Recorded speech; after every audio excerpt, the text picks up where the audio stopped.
দেব।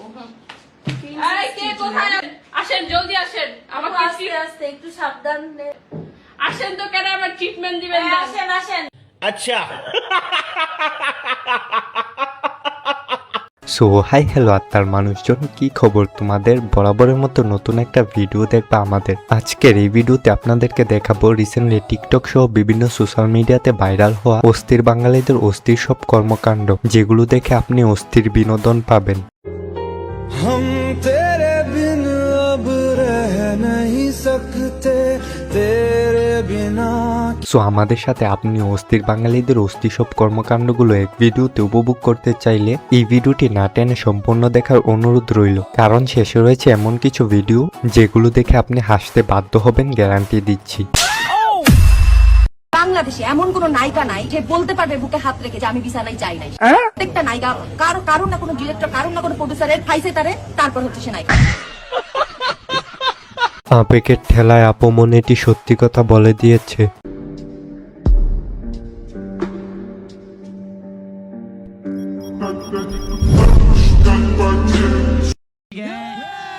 কুকুরটা তো পুরাই অরা। বাজারে গেলে ফ্যামিলি কার্ড নিয়ে গেলে 100 টাকার বাজার 50 টাকা হয়ে যাবে।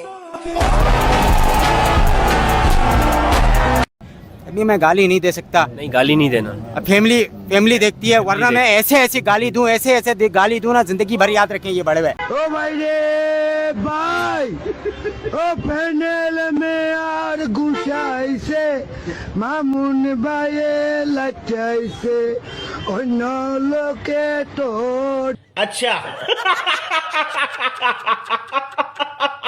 ওই বেড়ার বেড়া, তোর সাইজ দেখছস রে বেড়া? তুই হাতির মতো একটা বেড়া হইয়া মশার মতো একটা গাদার উপরে উঠছস।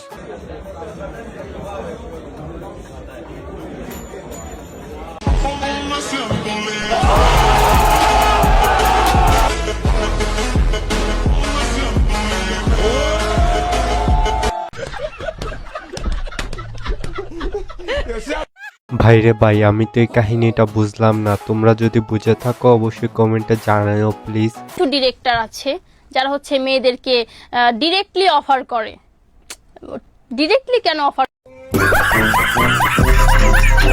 ঠিকই তো আছে, ডিরেক্টলি কেন অফার করবা? অফার তো করবা গোপনে। तेरे इश्क की दीवानगी सर पे चढ़ के बोले लगदी है मैनू तेरे अंबरा दी क्वीन मिठिया गल्लां करे तेरे इश्क की दीवान।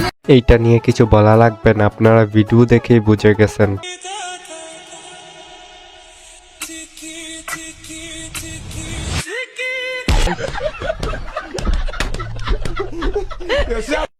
আহারে বেচারা কুকুরটা দেখুন কিভাবে মন খারাপ করে বসে আছে।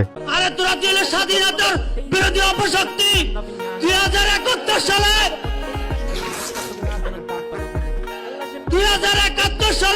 2 লক্ষ মা বোনের ইজ্জতের বিনিময়ে সার্বভৌমত্বের বাংলাদেশ শহীদ রাষ্ট্রপতি কালুরঘাট বেতারকেন্দ্র থেকে স্বাধীনতার ঘোষণা দিয়েছে শহীদ রাষ্ট্রপতি জিয়াউর রহমান।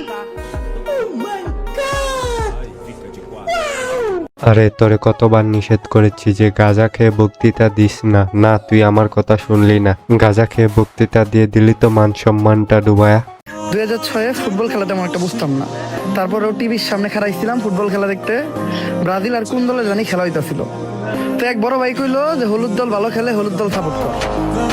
ওই থেকে ব্রাজিল সাপোর্ট করা শুরু করলাম। 2025-এ এসে আমি একটা কথা কইতাছি, যদি খেলি 2006 সালে আবার ফিরন যেত না, ওই বড় ভাইয়ের কানের নিচে ঠাড়া একটা সর মারতাম।